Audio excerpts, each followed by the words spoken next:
Okay, good afternoon, everyone. It's 1:01. I'd like to officially call this meeting to order. 1, 2, 3, 4, 5, 6, 7, 8, 9, and 10 of us. Everybody's here, as well as senior staff. I do today, as we also enter the year 2022, want to acknowledge that we are on lands traditionally occupied by Indigenous peoples, and it's Indigenous peoples that have cared for this territory for the benefit of future generations. And it's their stewardship throughout the ages that we want to appreciate today. Today's meeting is being live streamed and recorded by the Township of Muskoka Lakes website and our YouTube channel.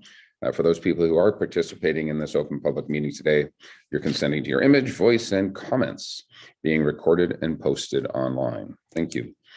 We did not receive any comments on today's meeting, or no written comments specifically. We did post a supplemental agenda yesterday, and that was for item 8A, which is notice of our budget adoption, as well as item B or 5A, Jason Sift to provide comment on item 9B2, Peter McKenna comment on 9B6, Olga Fleming comment on 9B6 as well. And then out of our meeting yesterday, we also have item 6A4 in our consent agenda, which is regarding our Special General and Finance Committee action item 1, and that is in high level to transfer $4.1 million to reserves, which has been carryover surplus for the past number of years. Any declaration of pecuniary interest? I'm not seeing many or any from council. I personally do have an item that was declared last planning committee meeting, and that would be items 9B2 and 9A3, A3 being the corresponding bylaw, and that is a planning matter because I am a neighbor in proximity to that planning matter, at which point when we hit that on the agenda, I'm going to be getting Vice Chair Edwards to take over the meeting, and I'll turn my camera off, who has agreed. So thank you very much, Vice Chair Edwards, for doing that. We do have some invited delegations, not till 2 p.m. However, one at 2 p.m., one at 2:15. And otherwise, I believe we can continue to move on in our agenda. The first thing we want to do is adopt some minutes, and the resolution is moved by Councillor Bridgman, seconded by Councillor Roberts. Be it resolved that the Mayor and Council adopt and enact the following minutes and recommendations contained in the January 12th, 2020 consent agenda, and direct staff to proceed with all necessary administrative actions. Number 1, December 15, 2021 General Finance Committee meeting minutes, action items 2 to 3. December 15th, 2021 council minutes, December 15th, 2021 planning committee meeting minutes, and action items 1 through 8. Finance committee action item 1. Any comments on that resolution? I'll call the question. All those in favor? Can people hear me? Yep. All in favor? Everybody's in favor. Okay. There we go. That is carried. Thank you. I'll call the question. All those in favor? Can people hear me? Okay. There we go. That is carried. Thank you very much. Everyone's hands are still up. Frozen. Councillor Bridgman, do you have a question or comment? Seems there might be a bit of delay going on. I'm just wondering if it's my internet or your internet. You are frozen at times and sort of hard to hear. Everybody's agreeing. Okay, Chew, it's not me. So it's me. We know it's always me. And I'm not sure. I'm just going to check with the clerk and CIO. Are you seeing the same freezing screen? Yes. Are you wired? I am not wired. I am wired, and I still saw the same freezing screen. There's a cable there for you. I know. I'm not sure the cable will fit and work in my computer. Hence the issue that I've got. Here, I'm gonna plug it on. So Mayor, Okay. Mayor Harding, when I'm in there, I use the Wi-Fi. It's great. Okay, we're gonna make an adjustment here. Wi-Fi? Just give us one moment. And haven't had a problem to date so far, but we're gonna pick this up momentarily here. We're gonna pause the meeting for one moment. Stand by.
I think we might be back. Everybody, can you hear me okay?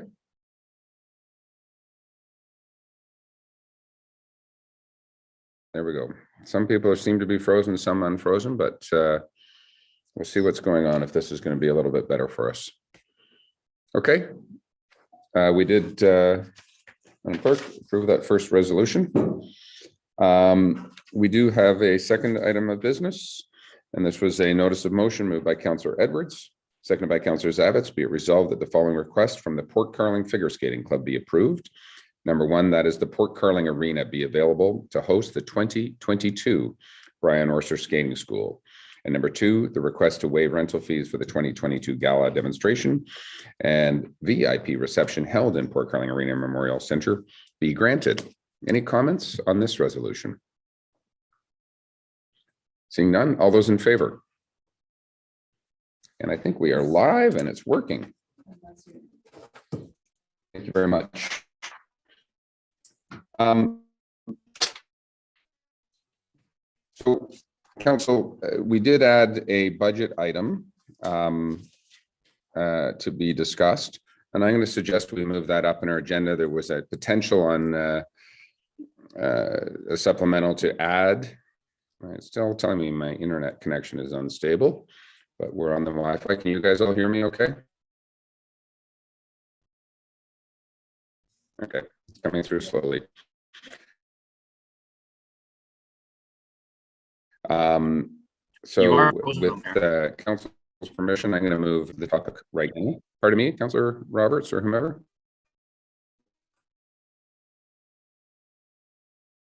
Sorry about that. You are frozen on my side. So I can hear you. okay, so there's something going on. Hard time hearing.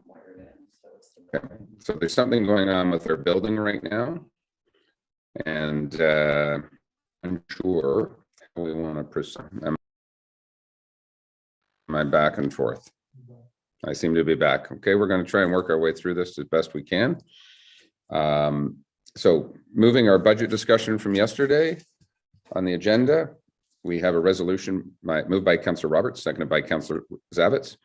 Be it resolved that the 2022 report on excluded expenses, Ontario Regulation 28409, regarding expenses excluded from the 2022 draft operating budget and capital budget and forecast be approved, and that the Township Muskoka Lakes 2022 operating budget and capital budget and forecast as recommended by the General Finance Committee on January 11th, 2022, with total operating expenditures of $17,914,400, total operating revenues of $4,884,800, and net levy of $13,029,600, and a gross capital expenditure of $7,965,483 for the 2022, and $76,834,042 for the period from 2022 to 2031, excuse me,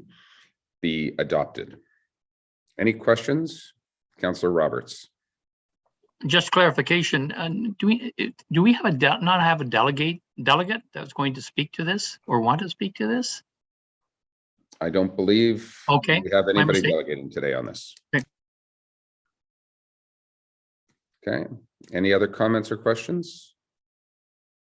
I'll call the question. All those in favor?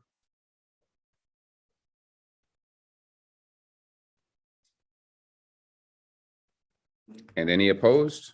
Just for the official record. Madam Clerk, I believe we are carried. Congratulations, Council. Congratulations, staff. We have a 2021 or 2022 budget. Okay, we're going to move on here. Senior management reports, 8A. One moment here.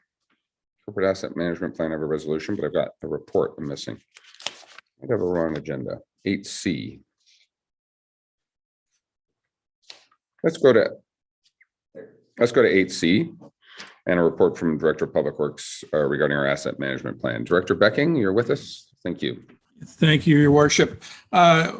Your worship, if council will indulge me, we have a brief video presentation from FCM that I think is pertinent to the matter, and I think council would benefit from seeing it. I believe the clerk or the deputy has it keyed up and ready for you. We will get that keyed up and played right away. Thank you very much, Director Becking.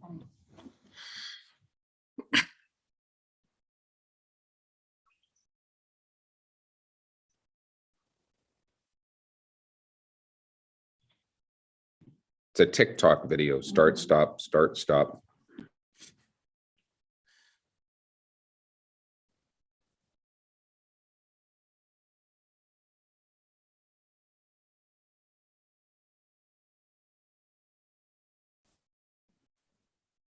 We seem to have a problem with the audio. We are going to work on the audio problem. One moment.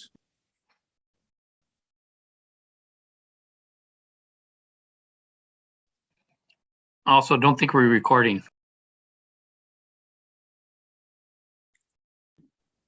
We're on YouTube, so we're recording there. We may not be recording to our backup computers, but a lot of technical problems going on in the building today.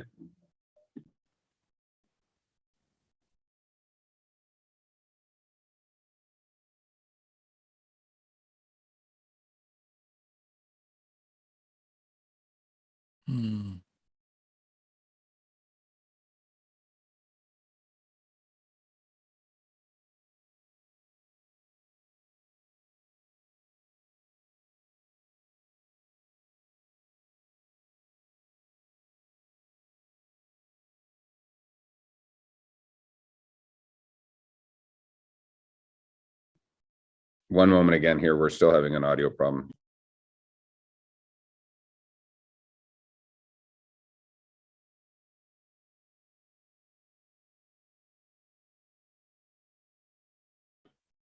Director Becking, in the absence of the video right now, maybe I'll give you just an overview of the report. And if we can fix our technical problems, we'll go to the video. If it assists you, your worship, we can also copy it to all members of council, and you can look at it at your leisure. I'm advised that we may have the technical problem solved. We'll try one more time. Okay. There we go. Director Becking, in the absence of the video right now, maybe I'll give you just an overview of the report. And if we can fix our Hi, technical I'm problems, Lisa, the mayor we'll go of to the my video. town. The role of my council is to ensure that residents are provided with services that are essential to our quality of life, like clean drinking water and sanitation, transportation, parks and recreation services. Our community's infrastructure assets are critical to deliver these services. Today, like in many Canadian communities, one-third of my town's assets are in poor condition. Hi, I'm Lisa, the mayor of my town. The role of my council is to ensure that residents are provided with services that are essential to our quality of life, like clean drinking water and sanitation, transportation, parks and recreation services. Our community's infrastructure assets are critical to deliver these services. Okay, can everybody hear me now? I hope we have some money in our 22 budget we just approved for new IT help and support, because our hitting play is challenging for some reason today. There's a lag in the internet, which is causing issues. So we're told there's lag through the Township Muskoka Lakes internet, which is causing a repeat issue. Anyway, Director Becking, over to you.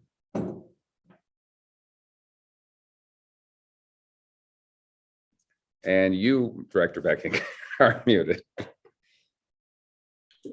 Can you hear me?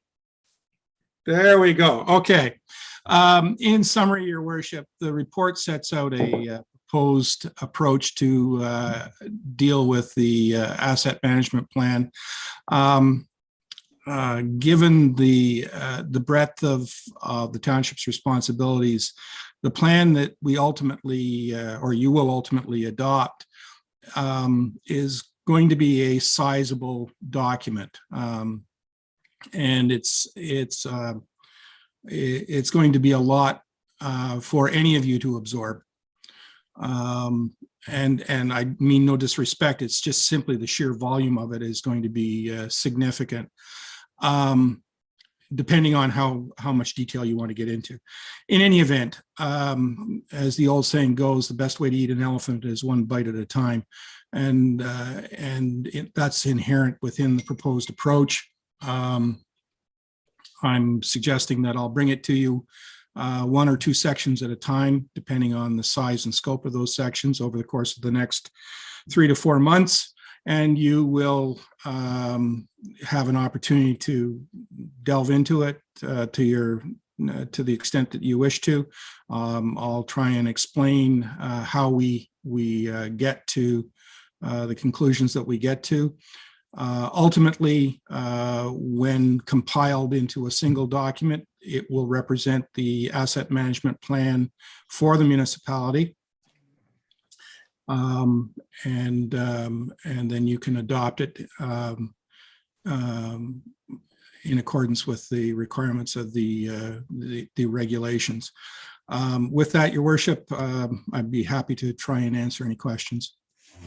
Thank you very much, Director. So the idea right now is to eat this elephant, as you suggest, one bite at a time. Hopefully we get a little catch up on the side.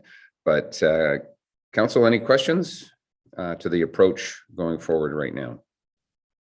Everybody's got a thumbs up, even without the video. So I have a resolution moved by Councillor Jagwith, seconded by Councillor Roberts. Be it resolved that the proposed approach to prepare and adopt a corporate asset management plan as detailed in staff report PW 2022-001 be endorsed. Any further comments? All those in favor? Carried. Thank you very much. Thank you, Council. Appreciate it. We're going to go to Director of Financial Services, and we have a fee bylaw update. Director Donaldson, over to you, and congratulations on your budget being passed. Thank you, Your Worship, and thank you to Council, and good to see everybody this afternoon. The report before you is an amendment to the bylaw for the fees and charges, specifically related to adjustments for the planning department. Planning fees were a subject of discussion during the budget deliberations. We did increase the revenue from planning fees in the budget, and this amendment therefore is a further adjustment to those fees that would support that increased revenue that is that's been approved. So I'm happy to take any questions. Okay, thank you. Anybody have any questions on the proposed fees? I have a resolution moved by Councillor Jagowitz, who's moving the resolution. Frank. Thank you, Chair. I was just having trouble getting on. Yes, I have a couple of questions, if you don't mind, and it may be my ignorance as to why I'm asking them, but the first one has to do with consent severance applications. And we talk about a fee, and what I'm referring to is a right of way. And I'm actually going to give you the background.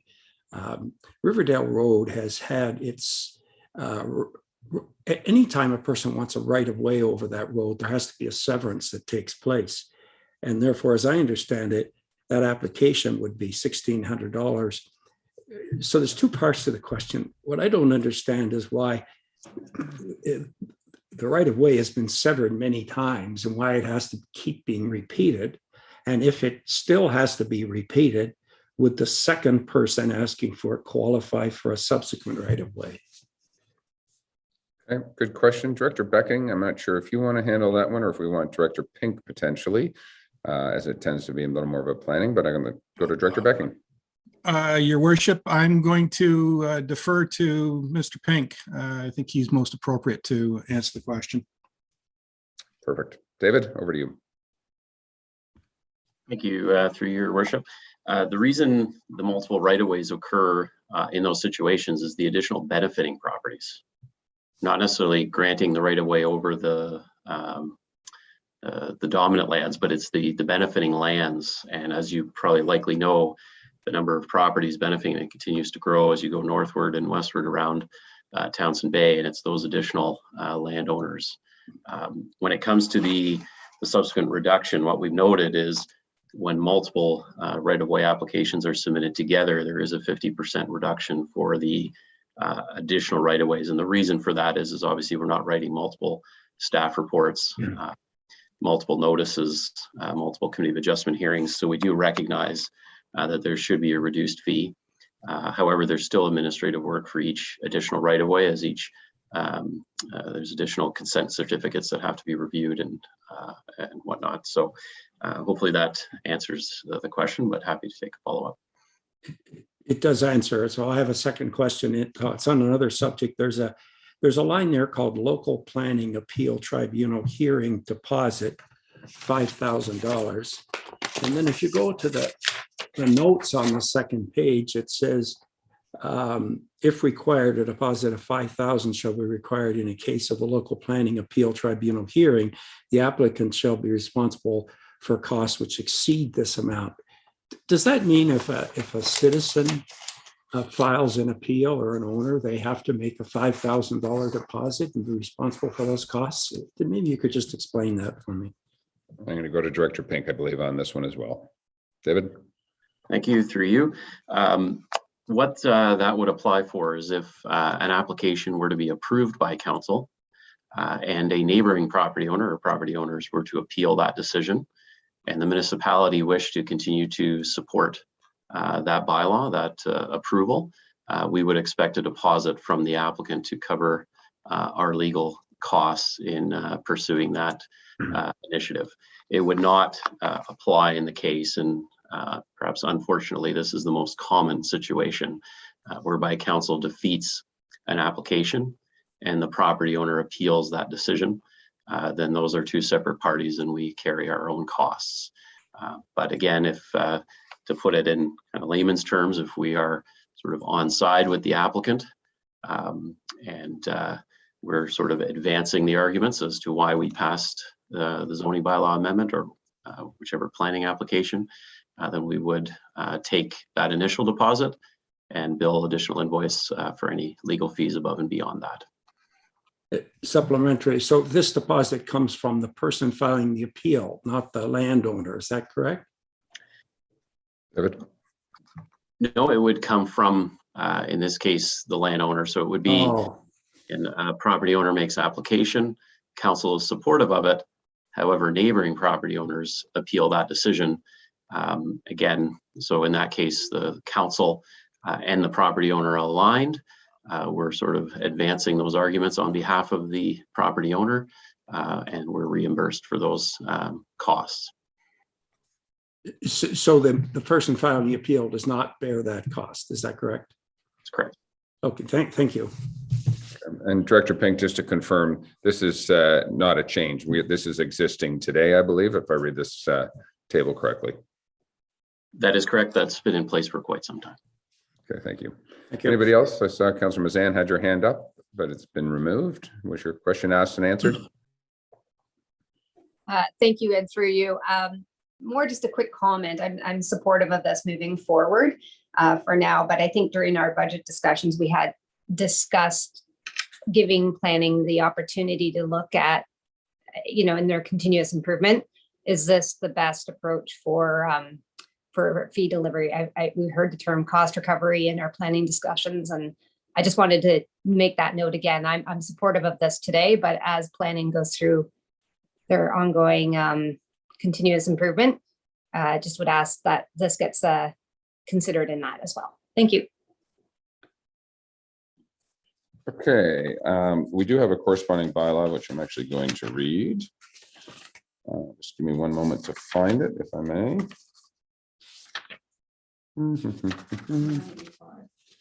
9A5. Thank you very much. So we can deal with it at the same time. We won't have to again. 9A5, moved by Councillor Zavitz, seconded by Councillor Bridgman. Be it resolved that bylaw 2022-004 be given 3 readings and finally passed. And I just want to confirm 2022-004. There we go. It is the same bylaw. Any further comments? All those in favor? That is carried unanimously. Thank you very much. And thank you, Director Donaldson, or sorry. This is Director Donaldson on that one. IT report, Director Donaldson. Thank you, Your Worship. So a couple of months ago at General Finance Committee, a draft of this report was presented to the committee. This is a request for approval of the final report. There have been some minor tweaks to it, have noted in the analysis section of the report, but overall the report is effectively the same in terms of recommendations for our progress as we go forward in terms of our IT infrastructure for the township. And I'm happy to take any questions on this. Thank you. Council, any questions before I read the resolution? Councillor Jagowitz. Thank you, Jerry. Sorry to have so many questions. I actually raised this question of the director prior to the meeting, and you don't have to turn to it, but on page 32 of the report, and I believe on another page, it puts out some statistics as to how our municipality stacks up with IT costs compared to other municipalities. And what it uses as the comparator is the permanent population and the number of households. And I believe that's misleading because we have such a significant, large seasonal population. And so I'd asked whether or not those could be revised. And his response to me was, those schedules were not integral to the report, and perhaps they should just be not included in the report. And I just wondered if the director would want to comment whether which is the more appropriate way to deal with it. Director Donaldson, I'll turn to you to how Muskoka Lakes would deal with this, or other ITs and other municipalities on when they have significant seasonal population as well.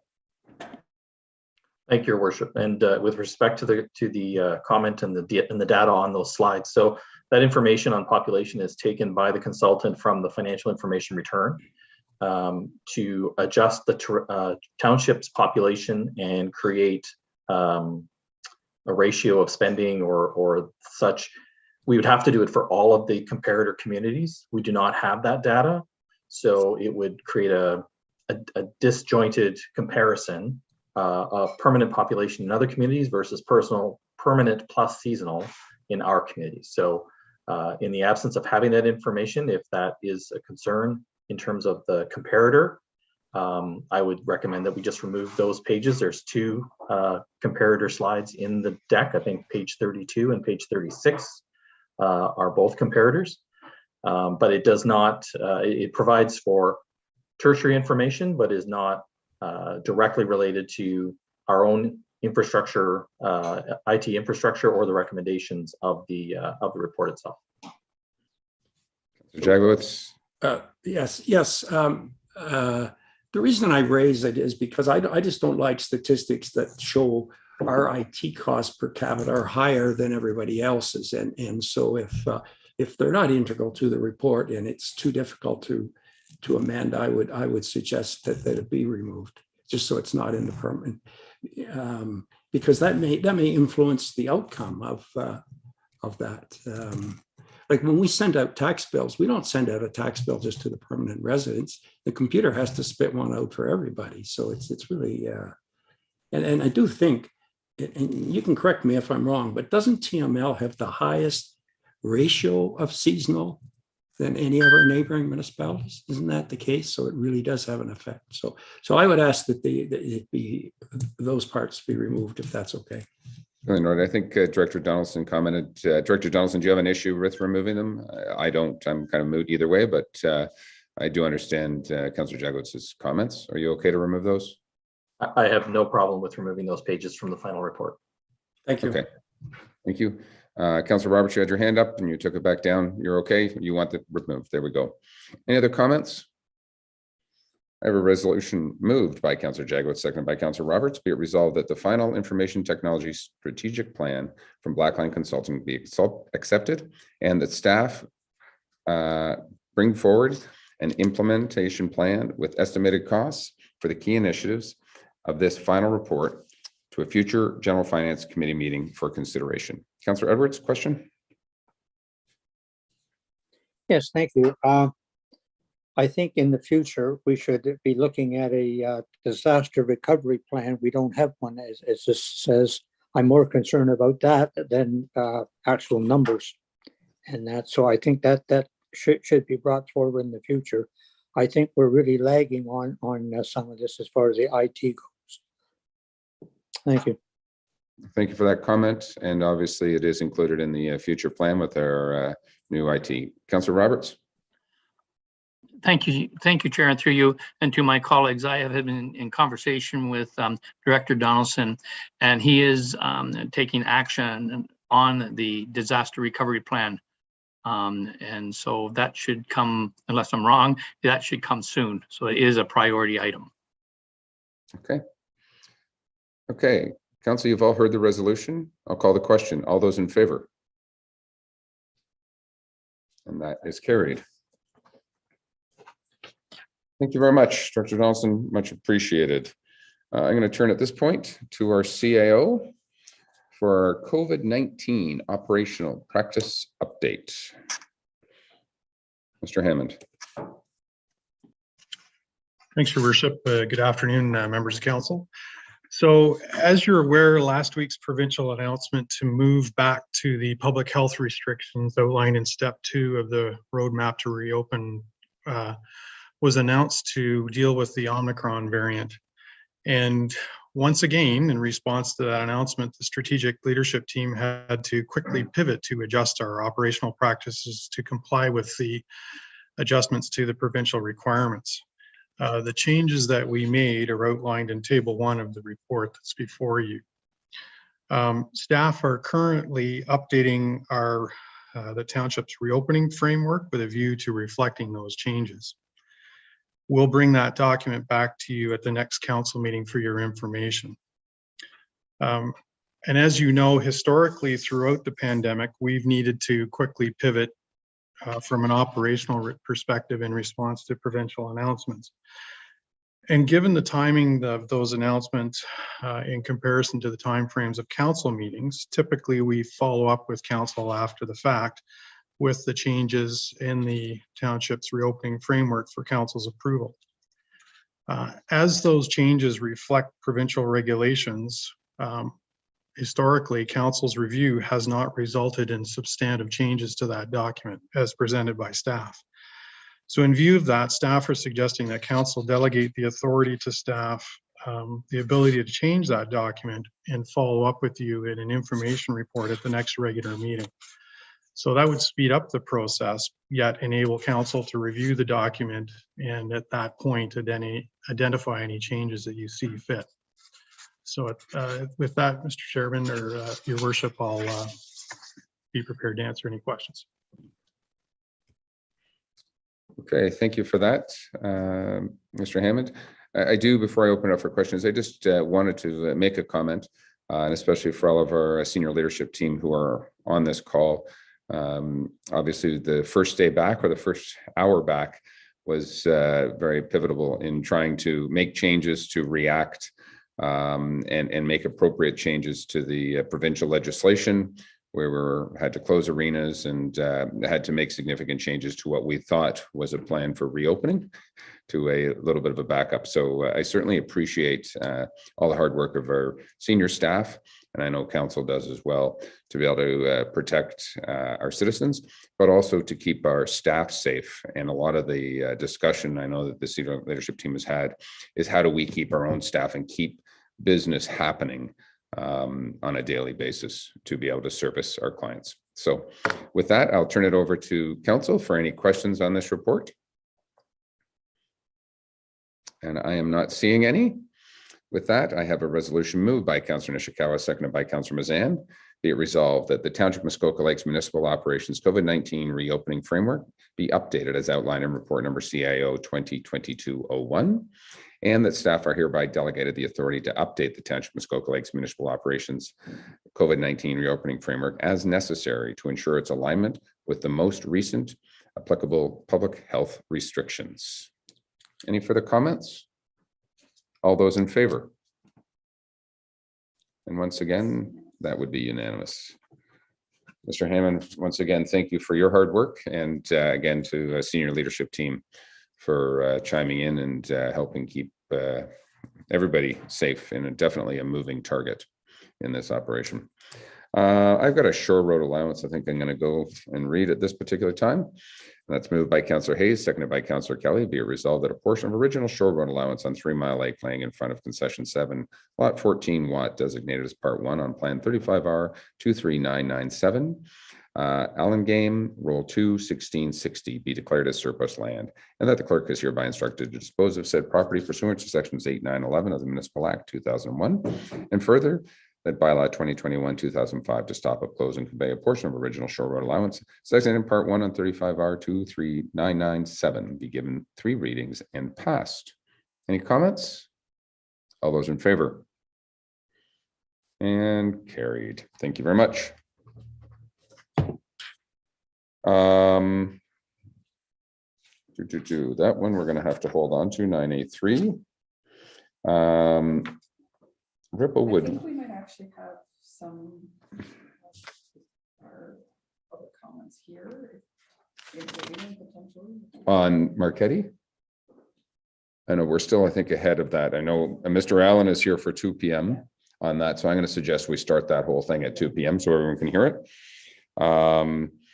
I do have a renaming of creating a road called Ripplewood Way. Director Becking, did you want to comment on this before I read the resolution? Item 9A4, Council, if you're following along. Your Worship, I believe this is from Mr. Pink. Oh. Just to name Ripplewood. I'm not sure we need to worry too much about it. It's the Ripplewood development. It's fairly straightforward, Your Worship. Okay. Thank you very much. Moved by Councillor Bridgman, seconded by Councillor Nishikawa. Be it resolved that bylaw 2022-8, being a bylaw to name a private road in the Township of Muskoka Lakes, Ripplewood Way, be read a first, second, and third time and finally passed. Any comments? All those in favor? And that is carried. Thank you. That one's done. Let's see where else we can go.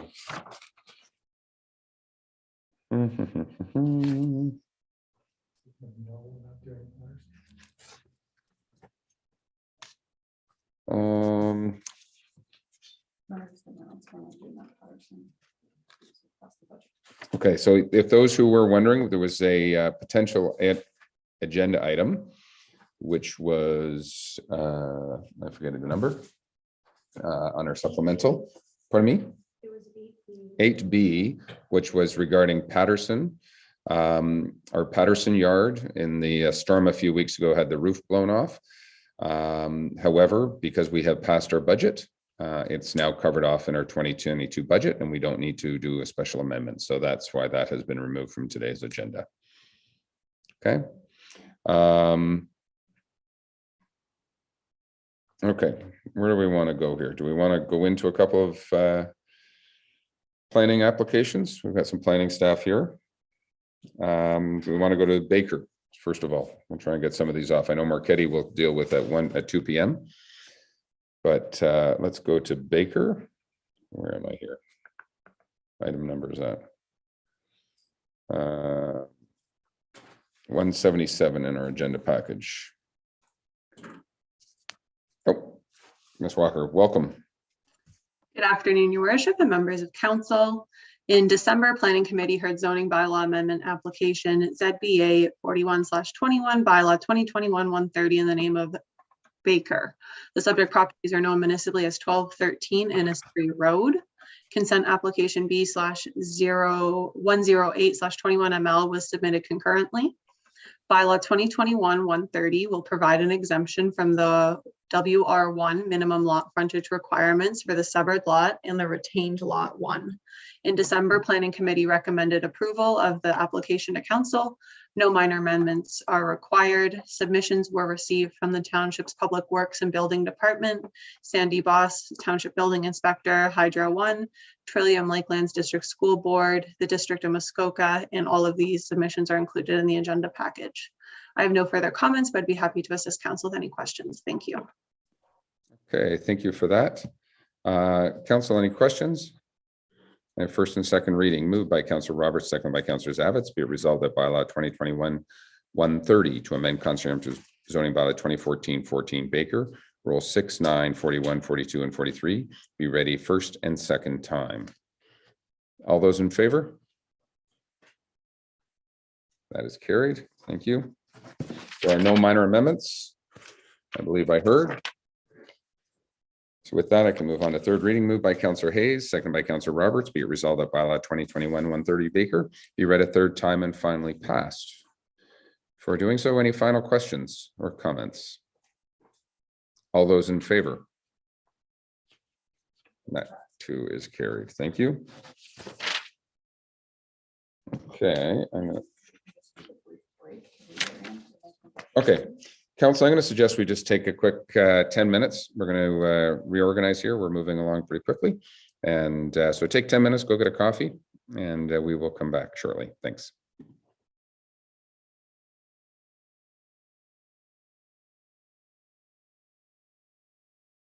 Two is carried. Thank you. Okay. Okay.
Hey, well, welcome everybody back. We apologize. There was also some planning confusion going forward, but I think we have solved the issue at this particular time. 1, 2, 3, 4.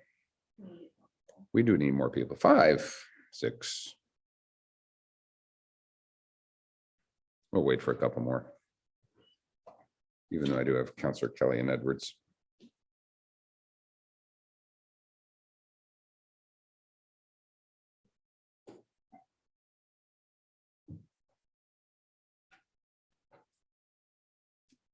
Okay, there we go. I think we've got enough people here.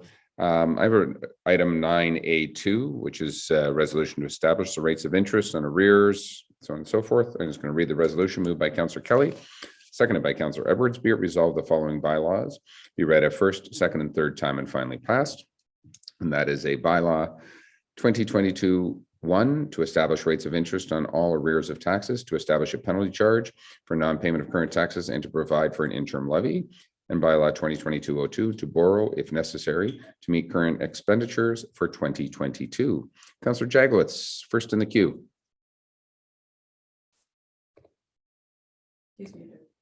Frank, you are on mute. Thank you, Chair. I have a question on the interest bylaw, not on the borrowing bylaw. You kind of got ahead of me there. I believe it's 2022-001. And point 6 indicates that if there's a situation of a tax sale, staff can accept a partial payment. I read that, and it says it can be accepted as long as the sale hasn't been finalized or something.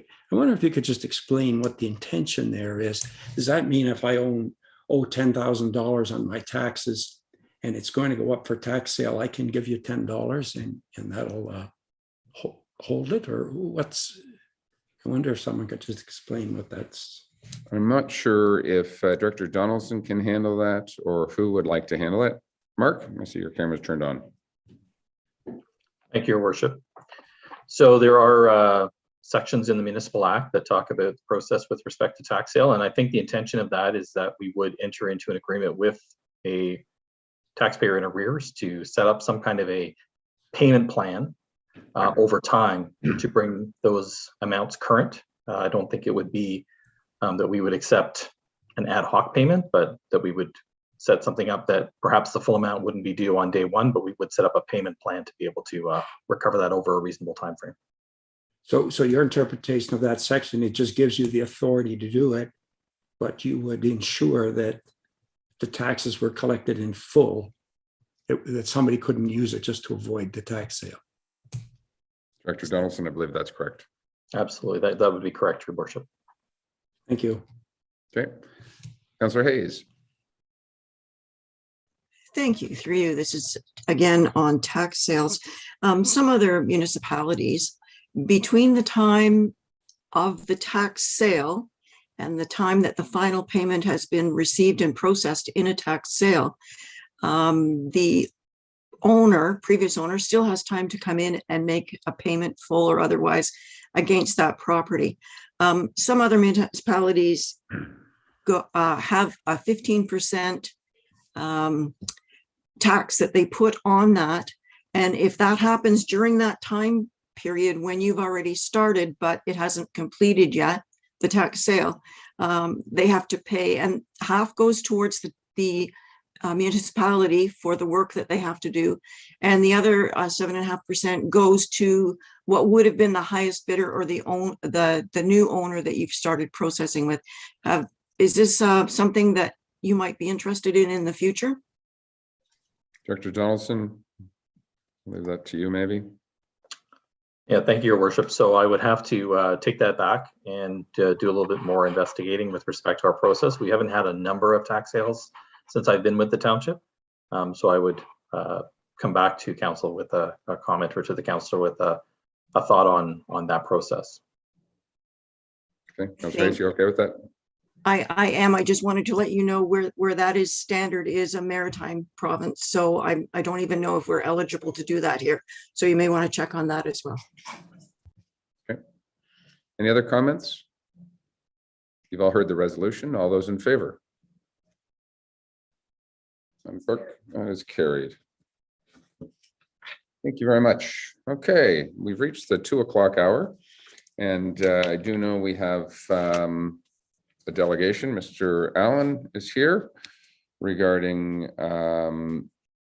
Marchetti. I'm actually going to turn the chair on this particular item over to Councillor Edwards and let you handle. I'm not sure if we want to let our planning staff introduce the application first of all, but Chair Edwards, over to you.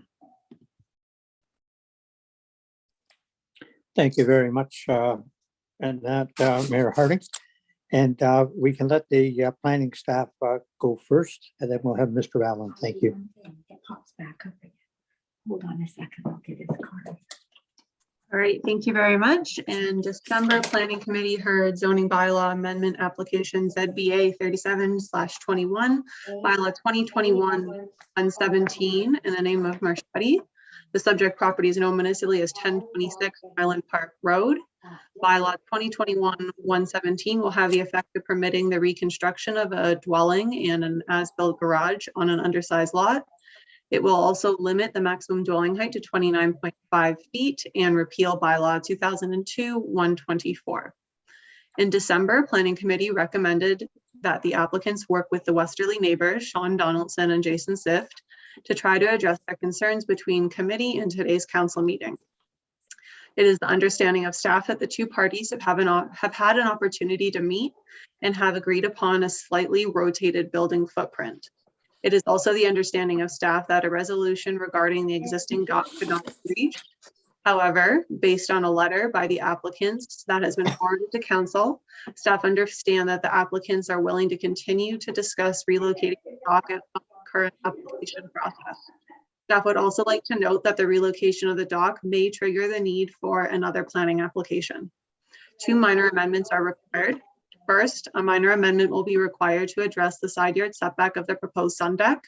Due to the rotation of the dwelling, the proposed sun deck will now be 13.8 feet from the easterly side lot line, whereas the minimum required setback is 15 feet. Staff would note that the encroaching portion of the sun deck will be located in the existing footprint of the dwelling and will result in an improvement overall. A minor amendment is also required to prohibit the proposed dwelling and new as-built portion of the garage from being located within the 226.7 MAL static line elevation. The bylaw will be worded such that the proposed dwelling footprint is as shown on the revised site plan and zoning bylaw schedule to ensure the configuration agreed upon between the applicants and Mr. Donaldson and Mr. Sift is constructed. Council could direct staff not to include this wording, providing an increased flexibility should the proposed dwelling footprint be discovered to be within static floodline elevation. Submissions were received from the Township's Building and Public Works Department, the District of Muskoka, the Trillium Lakelands District School Board, Paul Donaldson, and Dorothy Watts, which have been included in the agenda package. I have no further comments. I'd be happy to assist council with any questions. Thank you.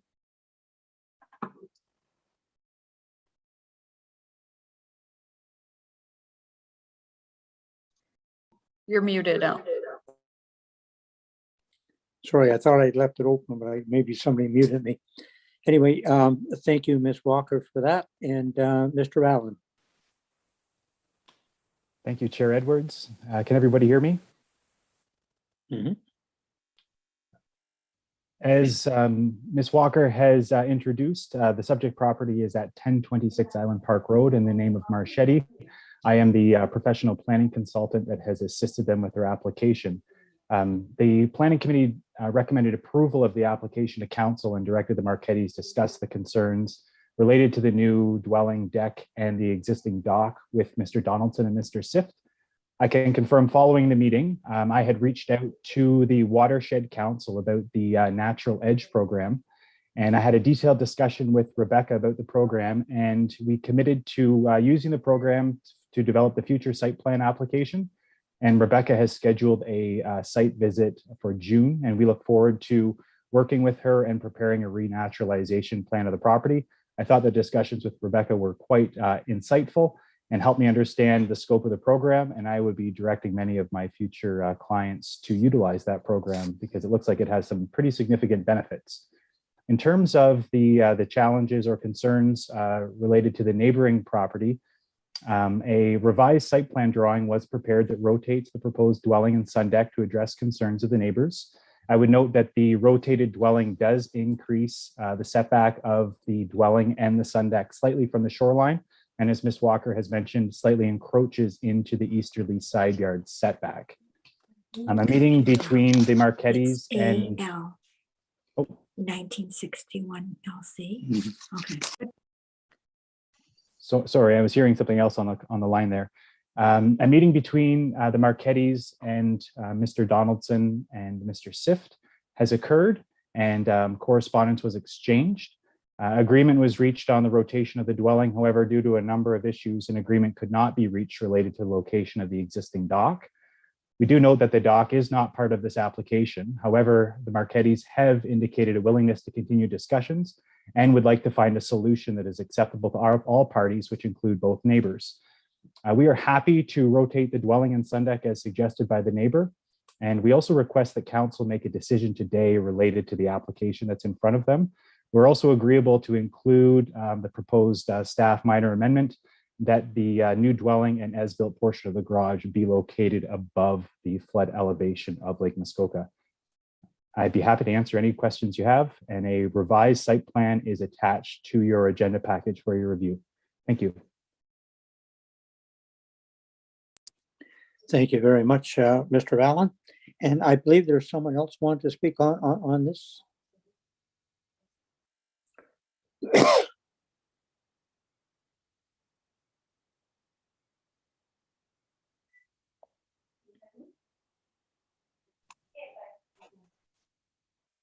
Councillor Edwards, we have let in Jason Sift for public Okay, comment. thank you. Thank you.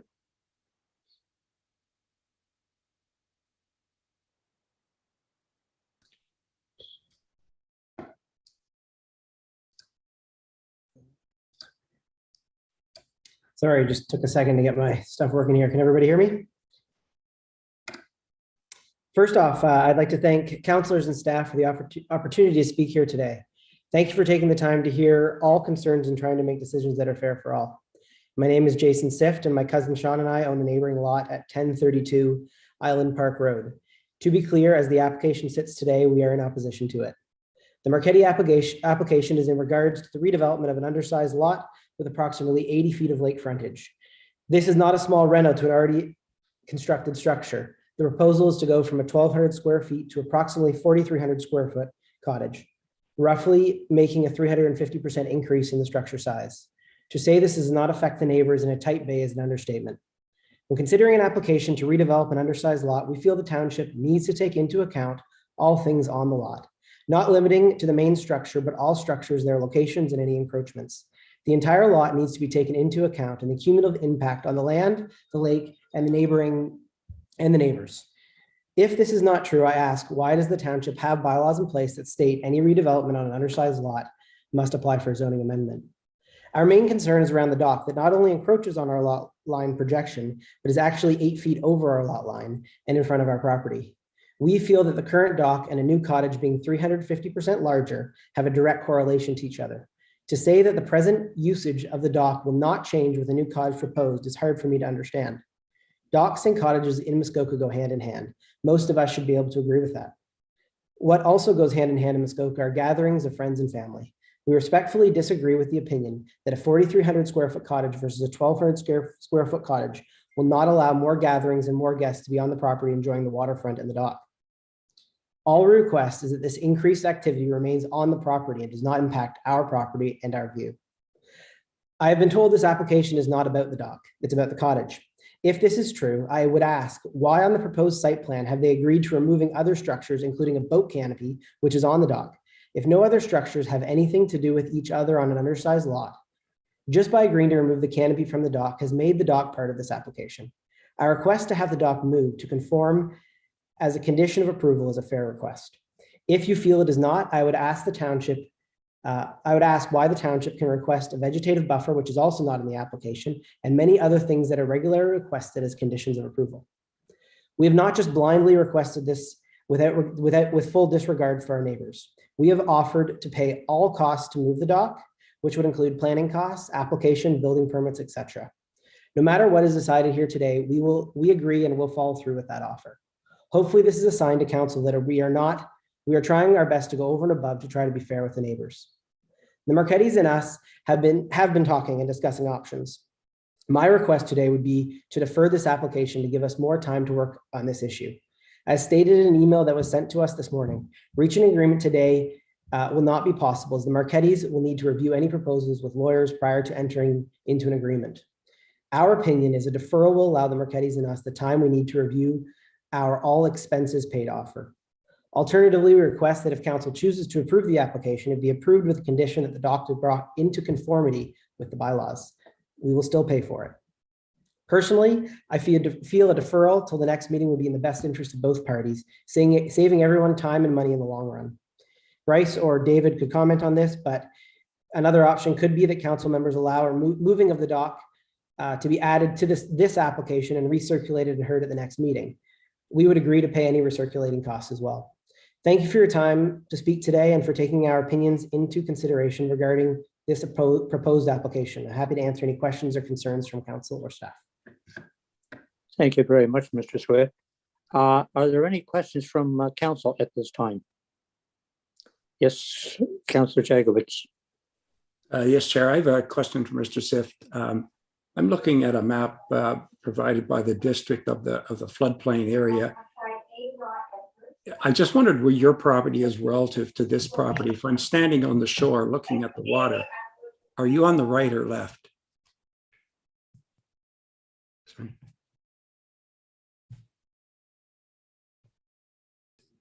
We're on the left, sorry. Thank you.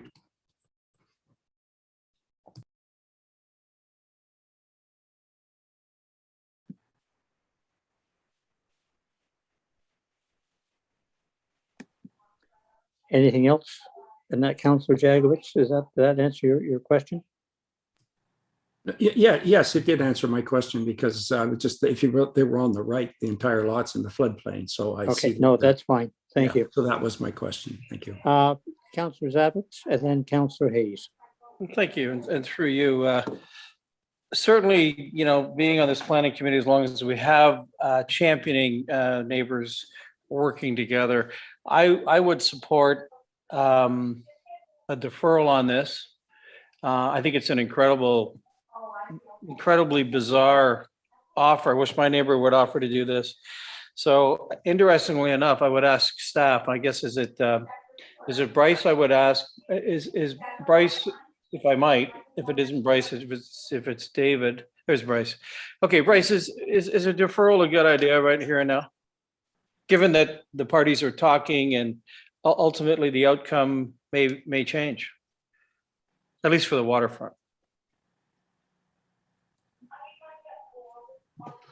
Thank you, Councillor Zavitz, and through you, Councillor Edwards.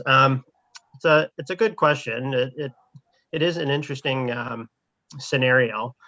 What I would say is there's some complicating factors with respect to the zoning provisions that relate to undersized lots, and in this case, a legal non-complying dock. So the dock, as it exists today, as we know, is within the side yard and it exists on an undersized lot. And because of the new interpretations relating to undersized lots and the redevelopment of legal non-complying structures, if you were to relocate it elsewhere onto the property, I believe that added exemptions may be required. And it would be difficult at this time to say exactly what those exemptions would be unless we had a detailed site plan in front of us that staff could review, analyze, and comment on and advise council what may be required so far as minor amendments are concerned. So if council feels that there are some benefits to the approach of relocating the dock, then I would suggest that yes, a deferral would be the best option at this point. Thank you. Oh, thank you. And Councillor Hayes. Thank you. I'm just going to echo Councillor Zavitz's opinion. We have asked property owners when they make certain requests that, well, you're asking for that. Could we please have this? I think for the neighbors who are making the generous offer to actually pay for the rebuild, I think that, I mean, I don't think I've ever heard of that before, Mr. Sift. Anyway, I think that this is something that we should recognize as an opportunity to make things right, not only for the neighbors that are there right now, but for future neighbors. And if we can get rid of an encroachment, that's all the better. So I would be in favor of a deferral at this time. Okay, I'm Mr. Allen. You've heard the comments. Would you like to say anything? Yes, thank you, Chair Edwards. And I think that it's important to understand that the Marchettis are very interested in continuing discussions. And if a suitable arrangement can be found between Mr. Sift and Mr. Donaldson, as well as the Watts, who are the neighboring property owners on the opposite side, any relocation of the dock has the potential to impact both properties. So I think it's in everyone's best interest to get both neighbors on side. But ultimately, I think the devil's in the details with a lot of these issues that, currently there's ice cover. The Marchettis want to maintain their existing water depths. So any relocation of a dock has to be carefully considered, particularly if a very detailed and specific site plan agreement is required, or a site plan drawing is required to show that proposed dock. So it becomes very hard at this point, without knowing what's under the water, without knowing the water depths, to actually put a plan together to show that preferred dock location. There may be a location that works with all parties, but we haven't got to that point yet.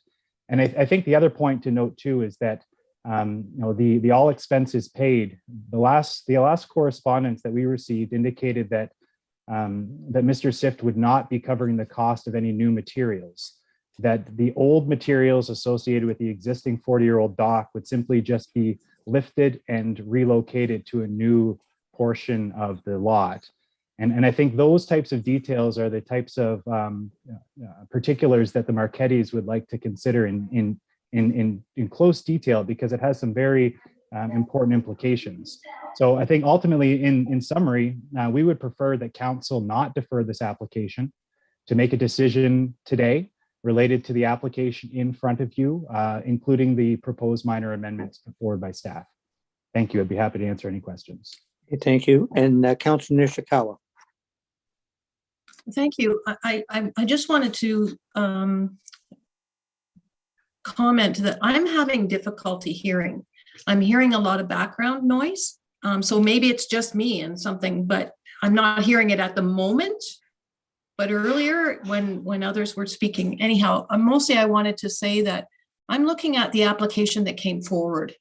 I quite honestly was concerned about the frontage of the property, but the dock was not part of the application unless somebody wants to correct me. My concern is that if we don't move on an application that has been brought forward, that it puts the municipality in a position that the applicant could take action against the municipality. So I would look towards Director Pink if that is his feeling, because that's what, again, we get ourselves into these types of situations and costing considerable amounts of money. And so I just want to have a better understanding, because I'm just wanting to look at this particular application as it was brought forward, and are we doing all of the right things in the right step? I know that there's a will to make everything else better, but I don't know that that's in the application today. Thank you, Mr. Pink. Would you like to comment on that? Thank you, Chair. Just quickly, I think the way I would sort of summarize it, or hopefully help council, is that yes, the dock is not technically part of this application. I would agree with that. Obviously, nothing's proposed to it. It's a legal non-complying structure. However, with that said, the property is before you. and you're not obligated to approve of the application. You can make requests. So I think that opportunity is before you. I think as likely councillors know, there's always the heightened threat of appeal in our township with any planning decision. I wouldn't recommend that you base your decision on the potential threat of an appeal. Yes, deferring the application if a decision is not made between 90 and, I don't know if it's 120 days now or 90 days, yes, the applicants would have the right to appeal that decision. However, if you approve the application today, the neighbors have the right to appeal that decision.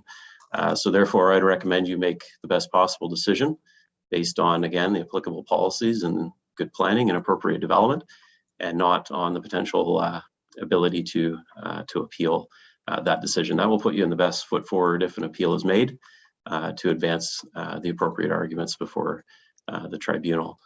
So I think it's really a question of whether council feels the configuration of the dock and the results or the consequence that the cottage is being enlarged, whether that dock should be brought into compliance as a result of an enlarged dwelling, or whether you feel that's a separate issue. So hopefully that explanation helps. I stand for additional questions. Thank you very much, Mr. Pink. And that Councillor Hayes. I think I jumped the queue, but I'll go ahead. I'm just asking our staff, would it be possible to approve the application with a reduced dock size? So when the dock gets to the end of the where the actual neighbor's property is, that has to be reduced. And then that way at the site plan, they could ask if it could be enlarged, but at this point, approve the larger dwelling on the small lot with the dock size being reduced so that it does not encroach on the neighbor's property.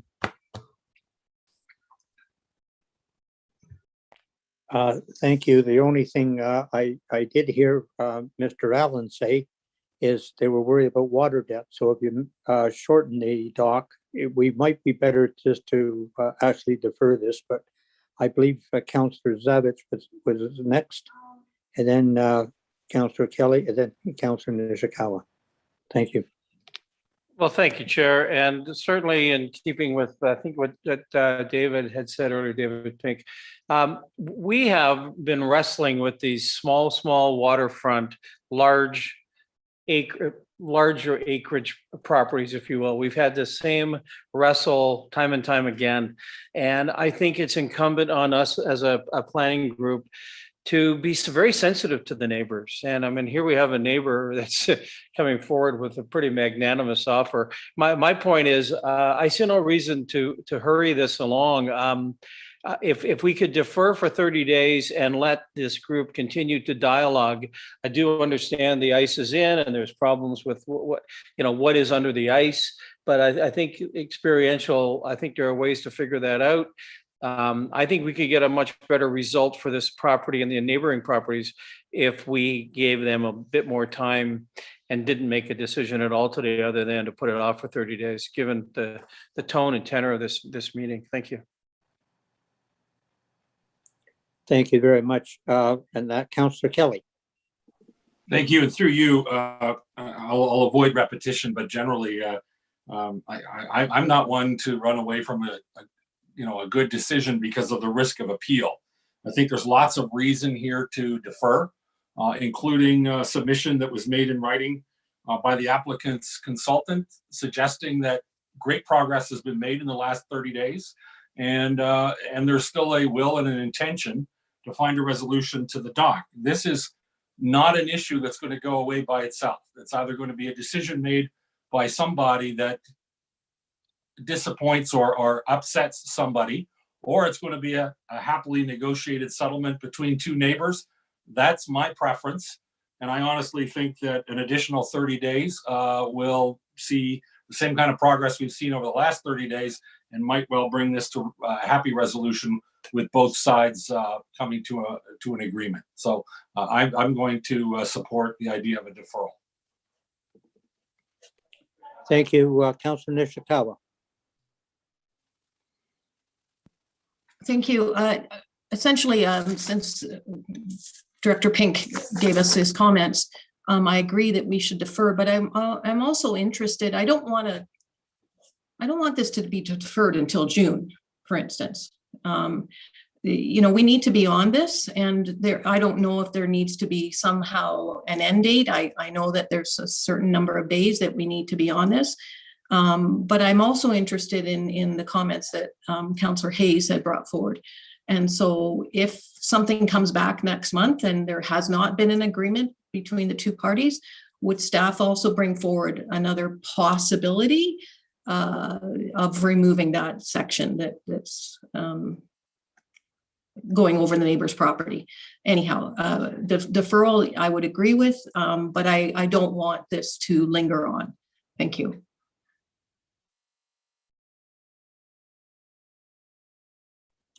Are there any other comments? Any other questions? I'm hearing actually for a deferral. As Mr. Pink said, you can go up to 90 days. What some jurisdictions do is defer it for 90 days, but if there's a solution, they can come forward within 30 days for the next meeting, which gives them some latitude. But I'm asking, can I get a sense of who would like this actually deferred? 1, 2, 3. It looks like it's going to be deferred, and it can come back in 30 days. And that I would ask Mr. Allen to talk to his clients and get a hold of Mr. Swift and come up with something. Yes, Mr. Allen.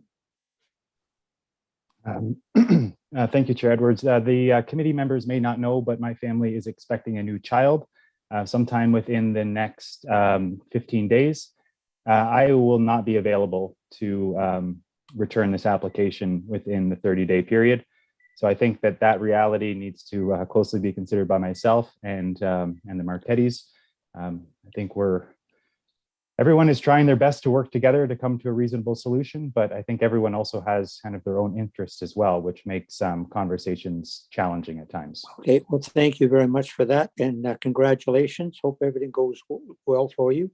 If we defer this for 90 days, and then you can bring it forward as soon as it's ready, that gives you time for your family and everyone else to talk. So you can bring it back in 30 days, in 60 days, or in 90 days. How's that? Does that work for you, sir? Thank you. Okay, we'll actually defer this, and I will turn the chair back over to the mayor. Thank you. Thank you very much, Vice Chair Edwards and Council. We're going to move on to item 9.4B, I believe, which is Mockridge, if I may. And we've got planning staff. There we go. Mr. Arling, welcome. Thank you, Your Worship. In December, Planning Committee heard zoning bylaw amendment application ZBA 4221, bylaw 2021-133 in the name Mockridge. The zoning bylaw amendment application was submitted to construct a dwelling within the required front yard setback and a single-story boathouse to be constructed in excess of the required lot coverage requirements. Planning Committee recommended to Council that the application be approved. No objections were raised by the Township's Development Services Division or the Public Works Department. The Community and Planning Services Department of the District Municipality of Muskoka are not opposed to the approval as long as the deer feeding areas and movement corridors are protected. The Trillium Lakelands District School Board has no comments, and 1 letter of support and 2 letters of concern were submitted by area neighbors prior to Planning Committee. No minor amendments are required, and I don't have any further comments at this time, but would be happy to assist Council with any questions. Thank you. Okay, thank you. Council, any questions or comments before first and second? Resolution moved by Councillor Edwards, seconded by Councillor Roberts. Be it resolved by law 2021-133 to amend comprehensive zoning bylaw 2014-14 Mockridge. Roll 4-1337 be read a first and second time. All those in favor? That, Madam Clerk, is carried. Thank you. Ms. Darling, there are no minor amendments. Just to confirm. No. Third reading moved by Councillor Bridgman, seconded by Councillor Mazan. Be it resolved by law 2021-133 Mockridge be read a third time and finally passed. Any further comments prior to third reading? All those in favor? That is carried. Thank you. I also have a site plan that we are recommending on this particular property, moved by Councillor Kelly, seconded by Councillor Edwards. Be it resolved that the following bylaw be read a first, second, and third time and finally passed, and that is bylaw 2022-007. Mr. Bond. To designate site plan control, part lot 19, concession 9, Medora, Mockridge, rule 41337. Any comments? All those in favor? That is carried again. Thank you very much. I skipped over Gould. I apologize to our planning staff. Ms. Darling, back to you on the Gould application. Thank you. Thank you, Your Worship. In December, Planning Committee heard zoning amendment application ZBA 4021, bylaw 2021-129. In the name of Gould, the zoning bylaw amendment application was submitted to construct a 2-story boathouse and associated dock that are over the permitted length. Planning Committee recommended to Council that the application be approved. No objections were raised by the Township's Development Services Division or the Public Works Department. The Community and Planning Services Department of the Municipality of Muskoka had no objections, and 2 letters of support were submitted by members of the public prior to Planning Committee. There are no minor amendments required, and I have no further comments at this time, but would be happy to assist with any questions. Thank you. Okay, first and second reading moved by Councillor Bridgman, seconded by Councillor Roberts. Be resolved by law 2021-129 to amend comprehensive zoning bylaw 2014-14 Gould, rule 415-3 be read a first and second time. All those in favor? That is carried. Thank you very much. No minor amendments. Moved by Councillor Mazan, seconded by Councillor Roberts. Be it resolved by law 121-129 Gould be read a third time and finally passed. Turn to Council for any final comments or questions prior to third reading. All those in favor? And again, unanimous. Thank you very much. Over to the Eastwood application. Olive Island, Mr. Soya. Thank you, Your Worship. Good afternoon, members of council. In December, Planning Committee heard zoning bylaw amendment ZBA 4321, bylaw 2021-135 in the name of Eastwood, and recommended approval without any minor amendments. This property is located on Olive Island on Lake Rosso and is the only lot on this island. The zoning bylaw does not permit an increase in floor area of a dwelling where more than one dwelling exists. In this case, the island contains 4 dwellings, and the bylaw would permit several additions to one of these dwellings. Again, it was Planning Committee recommended approval without any amendments, and I'd be happy to answer any questions. Thank you. Okay, thank you for that. First and second reading moved by Councillor Hayes, seconded by Councillor Jagowitz. Be it resolved by law 121-135 to amend comprehensive zoning bylaw 2014-14 Eastwood rule 42629 be read a first and second time. All those in favor? Carried unanimous. Thank you. No minor amendments. Moved by Councillor Nishikawa, seconded by Councillor Edwards. Be it resolved by law 121-135. 2021-135 Eastwood be read a third time and finally passed. Council, any comments? All those in favor? Again, unanimous. Thank you very much. Okay, appreciate that. Moving on to Algonquin International. Who wants this one? Mr. Soya. Thank you, Your Worship. There's a bit of an update to provide for this one, and minor amendments have been recommended. At the Planning Committee meeting in May, August, and also December of last year, Planning Committee heard and considered this zoning bylaw amendment in the name of Algonquin International. The subject property is located at 1512 Muskoka Road, 118 West. As a result of direction from committee and comments from members of the public, the application has gone through a couple rounds of revisions. The purpose of the zoning bylaw amendment is to facilitate the construction and use of a building that will be accessible to the general public and will contain an attraction in the form of a museum involving exhibits related to Canada's race boats and the associated history of these boats.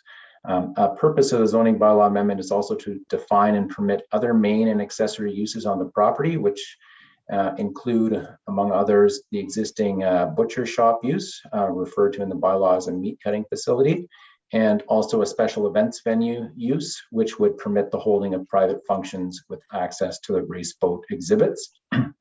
Other purposes of the zoning bylaw involve permitting the construction of a storage building, establishing a maximum lot coverage, as well as a maximum occupancy and a minimum number of parking spaces. In December, committee recommended that the zoning bylaw amendment be approved, subject to the following minor amendments. Firstly, that the Race Boat Hall of Fame, which is also referred to as the museum, be identified as a main permitted use, and that the special events venue use be defined as a use that is accessory to the museum use. Committee also recommended minor amendments involving a lot coverage reduction to 6% and replacement of the attached site plan with the revised site plan. Since the time of this recommendation by Planning Committee, the applicant has submitted another revised site plan, which is available on page 310 of today's council agenda. The site plan shows that a couple of further revisions have been made. The initial proposal had requested a maximum lot coverage of 8.1%, and the plan brought forward to Planning Committee in December involved a reduction to 6%. This now further revised plan shows a further lot coverage reduction to 5.5%, which is still greater than the 5% maximum lot coverage permitted as of right in the rural commercial RUC5 zone. On page 441 of today's council agenda, a revised draft bylaw has been included. This revised bylaw incorporates Planning Committee's recommended amendments and has the most recent revision of the site plan attached as Schedule 2.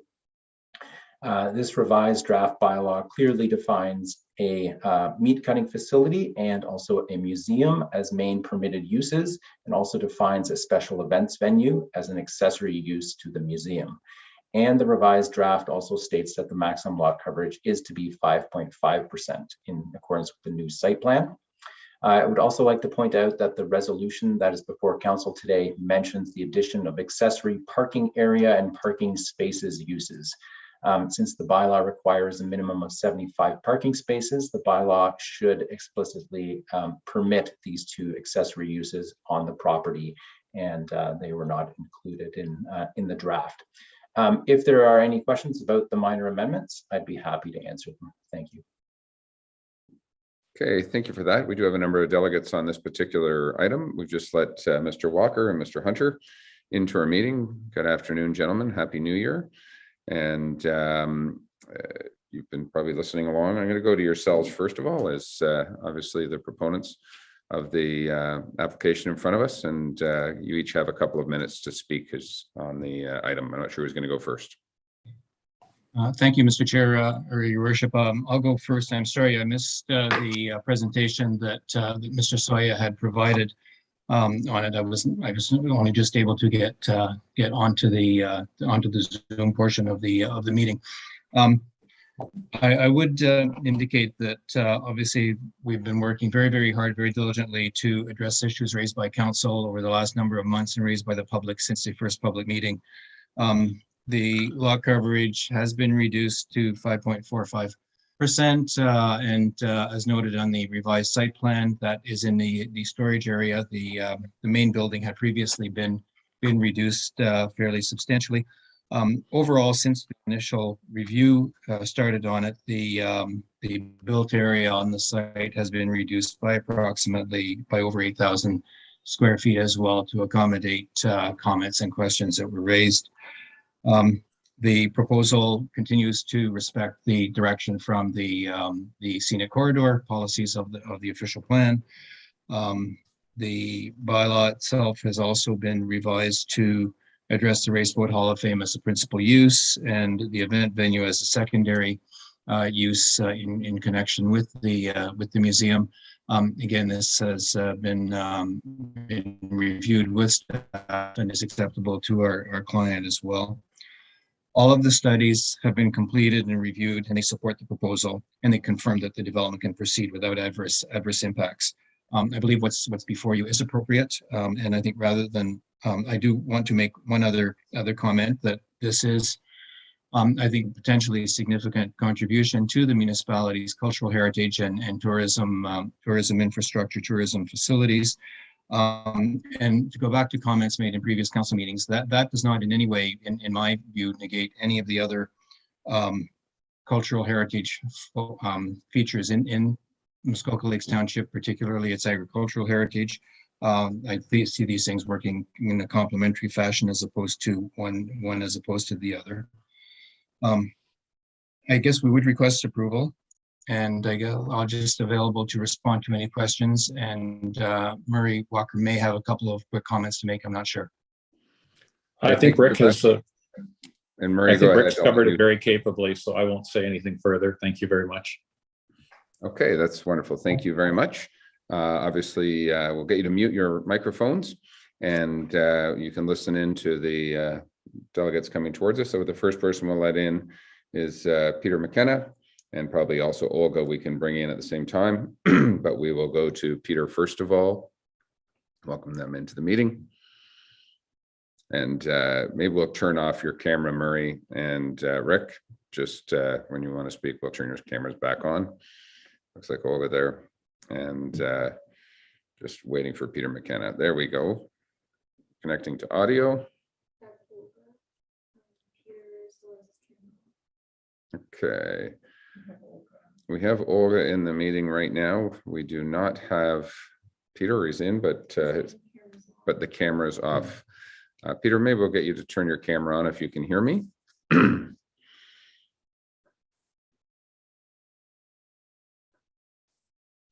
And I'm not sure whether or not, Olga, welcome, if you or Peter wanted to go first, but I'll let one of you jump in at this particular time. And I see your camera is on, Olga, so I'm going to suggest the floor is yours.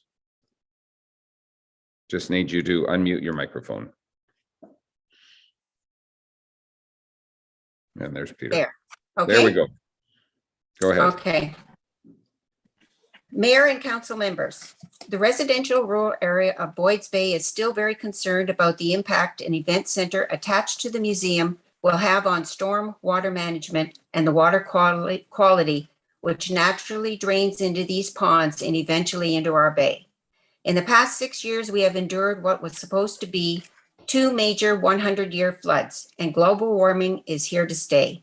This is a piece of land scattered with many natural springs and impervious clay soil, all draining into our bay. You can't stop natural disasters.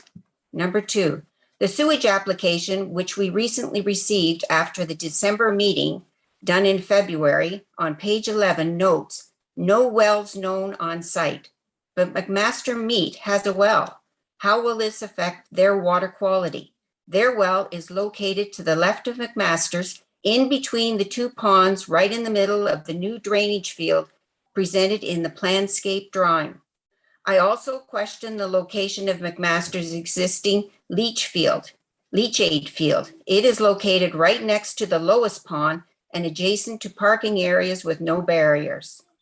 And number 3, Mr. Walker, again, has also failed to downsize to the required 5% as required in the bylaw. Why should we change the bylaw? We say again, the site is not suitable for having an event venue attached to it. Mr. Walker, please find a commercial area more suited to this dream of yours. Thank you. Thank you very much for that. And I'll go over to Mr. McKenna. Pete, welcome. Thank you. With regard to this, I have 2 main points I wish to review. The first being the sewage permit, which is 2021-0161, which was granted to Algonquin International in March of last year. Reading the design, the filter bed design as illustrated on page 11 of the 11-page application as granted has the leaching bed built to the edge of the top of bank. The actual sewage system is downhill from the eastern property boundary. The only portion of the sewage system that has a 15-meter setback is the holding tank. Riverstone Environmental states the entire system has a 15-meter setback. The stormwater, as indicated by the planscape design, flows all around the leaching bed. Surrounding lands are comprised of clay that does not absorb effluent. During winter melt and during rainstorms, the leaching bed will become saturated and overflow down the bank into the stream and ponds feeding Lake Muskoka. This leaching water will contain fecal matter, not just storm water. Why has the township permitted approval of a flawed sewage system before a site plan or building permit application has been made? My second point, Crozier Engineering, a very prominent traffic engineering firm, raised a safety conflict with the Tatham traffic report from Algonquin International. Why has the township ignored an obvious conflict of opinion between two noted consultants, and they are not investigating a conflicting opinion of safety? I'm trying to figure out why the township is not paying attention to these obvious conflicts and failing to complete in-depth due diligence on this matter. I have spoken to Mr. Walker, and I have told him I am not against the boat museum in any way, shape, or form, as long as it is done properly. I don't believe the township is investigating these very serious matters properly. Thank you. There we go. Thank you very much. I don't believe we have anyone else to speak on this particular matter, so I'm going to turn it over to council at this time for questions potentially of our delegates and or of our planning staff. Councillor Zavitz. Well, thank you, and through you, sir, to David Pink, our Director of Planning. David, I wonder if we could answer this fine gentleman. Have we done our diligence? Are you completely convinced? And this is a loaded question because, of course, we've already got a staff report recommending proceeding on this. I'd love to hear it from you one more time, David. I mean, the public is here. They're concerned. We've approved this. Can you put the public's mind at rest in any way, shape, or form? Thank you very much, Councillor. Director Pink. And we'll get you to unmute. David. Great, thank you. Through you, I'm not a qualified traffic engineer, nor am I a building inspector qualified in sewage or plumbing.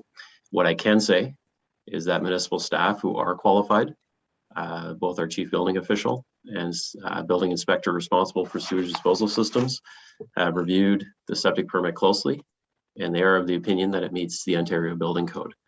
Also, we did require a qualified engineer to produce a traffic study, and qualified engineers at the District of Muskoka have peer reviewed or reviewed that study, and they are satisfied with its findings and recommendations.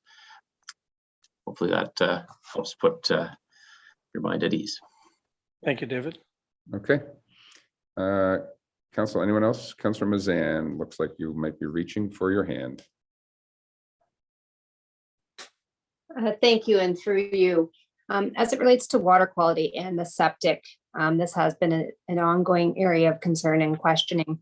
And I guess back to Director Pink, is it at this point or through site plan that one can put conditions or I guess it would be conditions to ensure that this applicant and this property is being managed to the highest of possible standards? So for example, like if there's a limitation on the number of uses that can happen, on the size of the septic that has been deemed appropriate for this property, is it at the zoning standpoint or is it at the site plan that we can ensure that this is the tightest and highest possible standard of management and enforcement?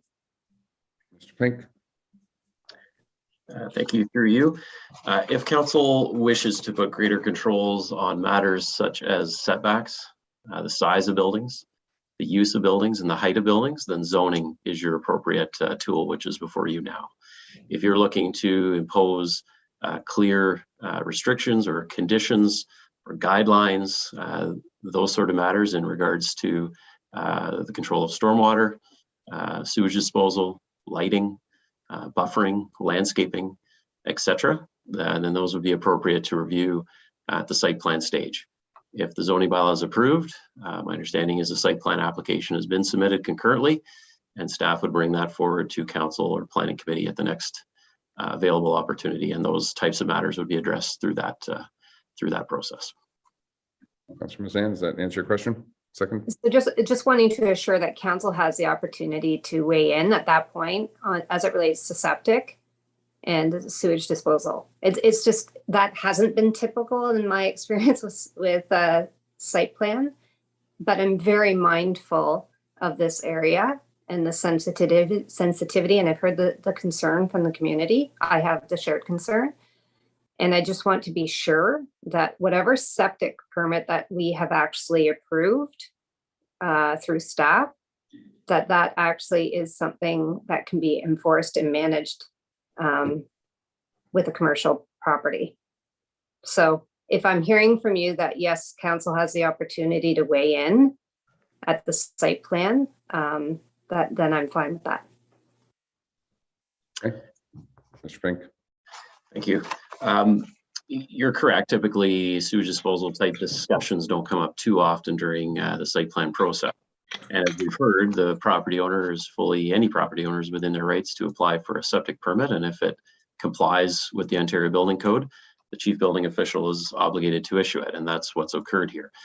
With that said, when the site plan does come forward, if council wishes to discuss certain restrictions or maintenance or management type conditions, we can certainly review those and deal with those through the site plan process.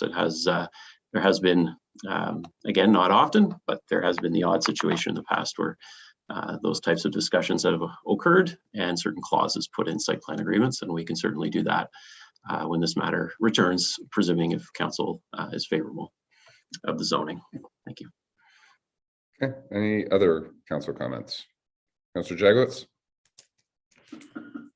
Thank you, Chair. Through you to staff. I'm looking at the draft bylaw that's being proposed, and what I indicate what I see is in the primary uses, there's a meat cutting facility. Floor area shall not exceed 2,691 square feet. Then there's a museum, which has no size restriction. Then when we go on the ancillary uses, we find a special events venue, which has no size restriction. However, further down, we see a maximum lot coverage of 5.5%. So to me, it looks like there's a bit of a problem here, because let's say the meat cutting facility ceases operation. It would appear to me by reading this that floor area would be available to the events center. And I wonder if that was intentional or just something that was overlooked. Mr. Pink, did you want to deal with that, or Mr. Soya? I'm not sure who. Thank you, Your Worship. I think Mr. Sawyer or Mr. Sharp may be a little more familiar with the specific details. However, I think the way the bylaws are typically drafted, the lot coverage will likely contain the wording as shown in the location and extent. So it would not permit someone, if they exceed lot coverage, to interchangeably reconfigure those buildings in a different fashion than what's shown on the schedule. However, with that noted, that we can certainly make a further minor amendment to the zoning bylaw to make it clear what the maximum size of the museum is permitted to be. If that provides more clarity, staff certainly receptive to any of those types of changes. So supplementary, the reason for my concern was that there are two main uses. So the meat cutting, and we can't have an event center unless we have a main use. But without the meat cutting facility, there still is a museum. So I would like to see that tightened up. The other, just a comment, and I asked for the size to be closer to 5%, and I see there is a concession Unfortunately, the concession is in the storage building, not in the event center. And so that causes me some concern. Thank you. Okay, thank you. Mr. Sharp, you turned on your camera. Did you want to chime in about how we might deal with first uses of this? Sure. Thank you, Your Worship. What I would say is that if you refer to page, let me just see here, page 445 of your agenda package, you'll note that the existing meat cutting facility has a square footage of 2,691 square feet, which is where that number is coming from.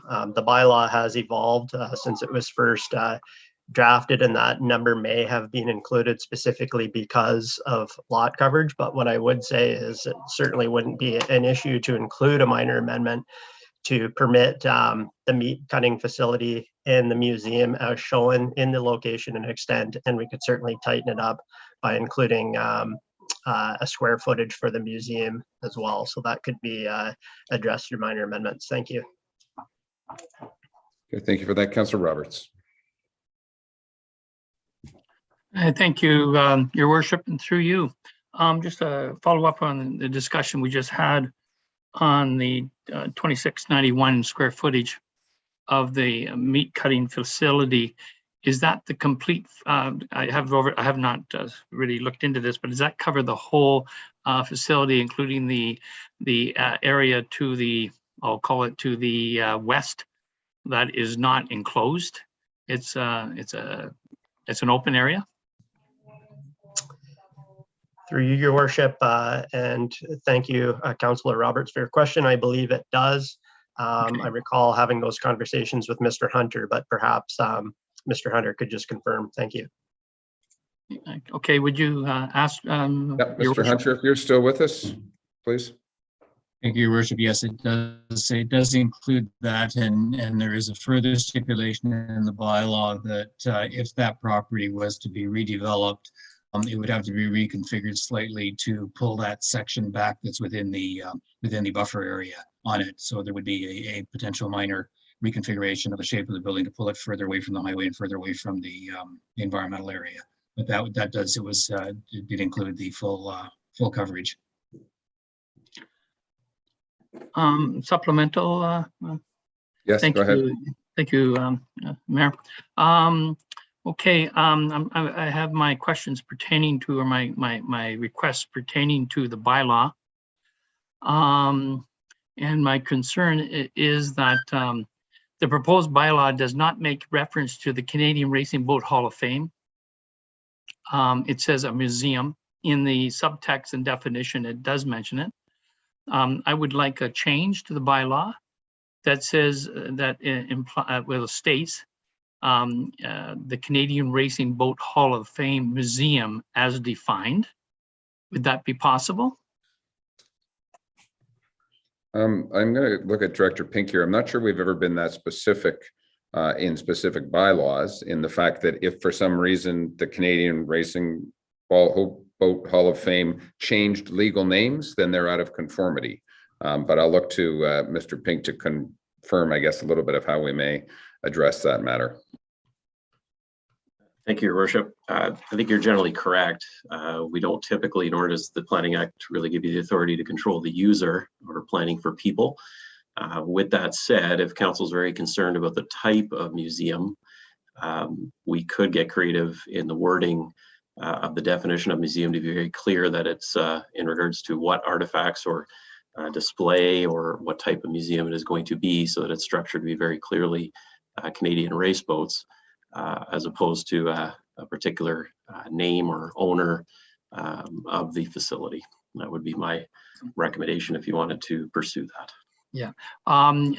Subsequent to, Mayor, and allow me some liberty just to get myself comfortable with this thing, is that I think a lot of my colleagues are very supportive of this because of the communicated economic development of this type of museum.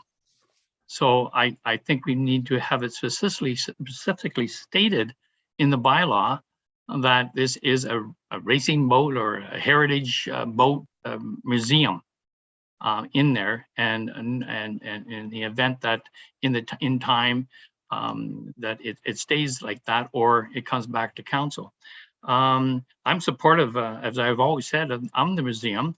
What I'm not supportive of is the event center and the impact on the character of the area, and I still stand on that. The other part of the point, so I would like that to happen. So before I move on, Councilor Roberts, I'm just going to interject, if I may. Would adding the words marine museum gives a little bit of latitude, because it's marine history, marine. Does that solve your issues?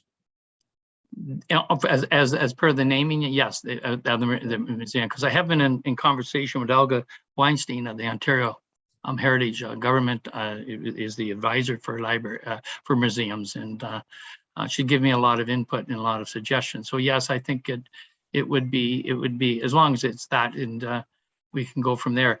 The second point is on site control. We have not seen any scheme diagrams or anything of the building, of the museum or the event center, and I want to assure that the site plan addresses entrance, the ability, or facilitates the moving of large or racing boats in and out of that building, and it's just not the history portion of it, and the documents and stuff like that. So I assume that we could get taken care of through the site plan control. Is that correct?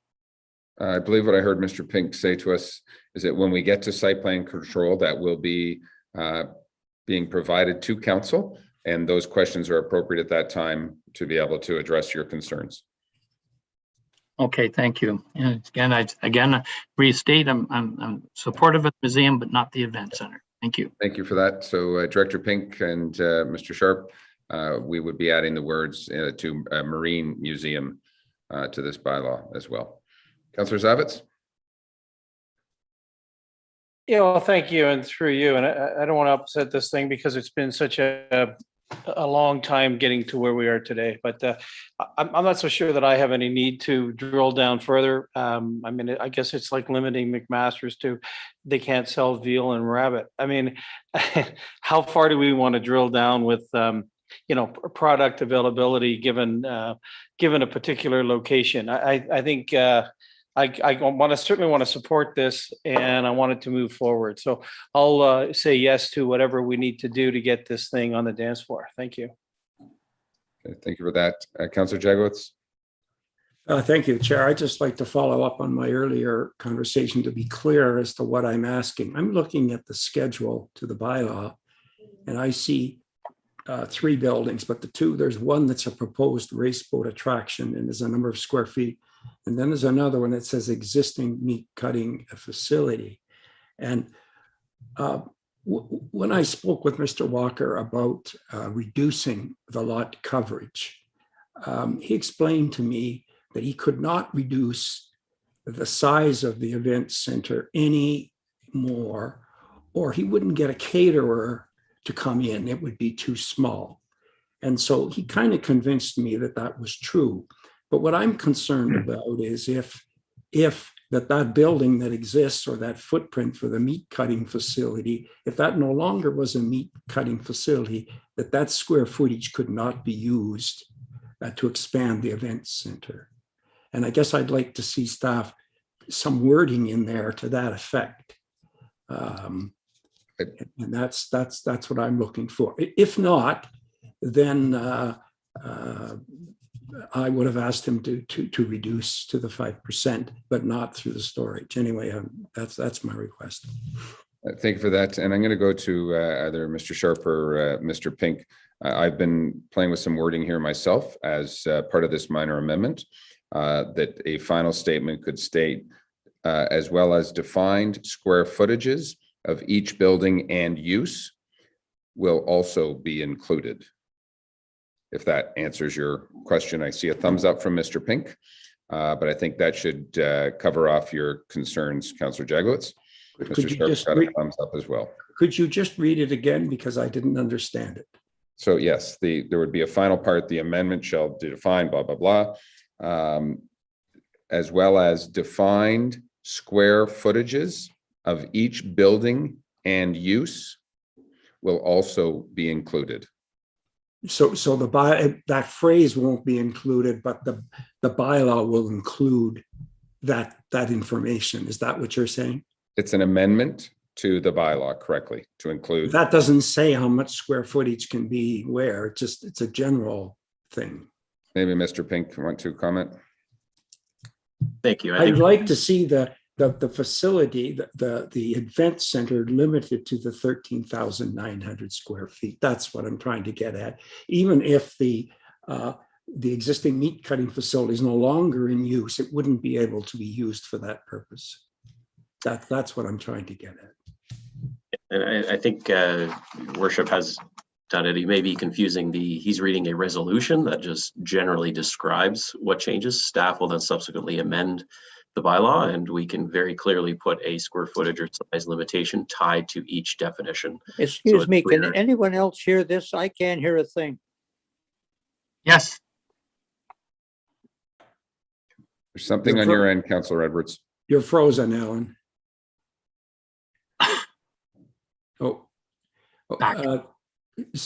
Chair, yes, Director Pink has answered my question. We're just giving direction to staff, and they will make sure that it's passed. that it's defined. Thank you.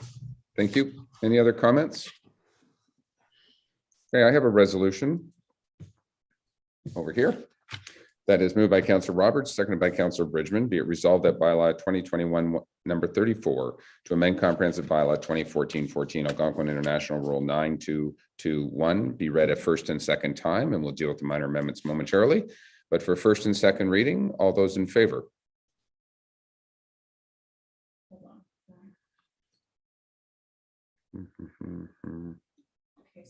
I see 5. If everyone can hold their hands up just a little bit. I have 6, but I can't see Councillor Edwards. 1, 2, 3, 4, 5. Councillor Edwards, if you can hear us, I see him frozen. Can he verbally? He is frozen, so he will be considered not in part of the meeting. Okay, so. And again, we'll just get our hands up in favor again. We have 6. Okay, thank you very much. And those opposed? And 3 opposed, but that motion is carried. Thank you very much. From a minor amendment perspective, moved by Councillor Mazan, seconded by Councillor Jagowitz, and I'll get you to listen carefully. Be it resolved, Township Council amend bylaw 2021-34 Algonquin International. And this amendment is minor in nature and does not require further public circulation and is hereby approved prior to third reading. The amendment shall define and permit a marine museum as a main permitted use and a special events venue. Parking areas and parking spots as accessory uses shall permit a lot coverage of 5.5% and shall update schedules 2 and 3 with revised site plans, and defined specific square footages of each building and use will also be stipulated. Any comments, Councillor Jagowitz? Sorry to be a pest, but if you read the part, it sounds like you're saying that an events facility is a main use. Could you just read that part? And permit a marine museum as a main permitted use. Keep going. And so the marine museum is the main permitted use and a special events venue, parking area. As an accessory use. Yes. Because it's not clear.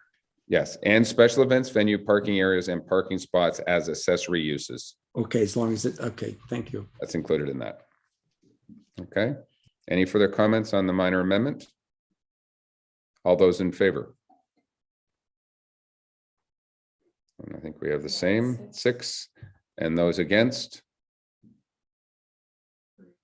And 3 against, that is carried again. Third and final reading, moved by Councillor Nishikawa, seconded by Councillor Kelly. Be it resolved by law 2021-34, Algonquin International be read a third time and finally passed. Any final comments? All those in favor? Third and final. 6 in favor, and those against. Same all the way around. Council, thank you very much. And for the delegates, Mr. Walker and Ms. Fleming, thank you for joining us. We will be certainly taking all of the additional concerns of the public as we go through a site plan, and that comes back to council. So this is not done yet, and we will continue to make sure that the community's concerns are upheld as best we can going forward. So thank you for that. Okay, council, we're going to go into closed session and take a very brief break. But to move ourselves into closed session, moved by Councillor Mazan, seconded by Councillor Hayes, be it resolved that council in closed session convene at 3:13 p.m. for litigation or potential litigation, including matters before administrative tribunals affecting the municipality or local board, and advice that is subject to solicitor-client privilege, including communications necessary for that purpose. And that is one OLT matter pursuant to Section 239(2) of the Municipal Act 2001. All those in favor? That was carried. Thank you. Okay, council will take 5 minutes and then we will convene in closed session. Thank you very much.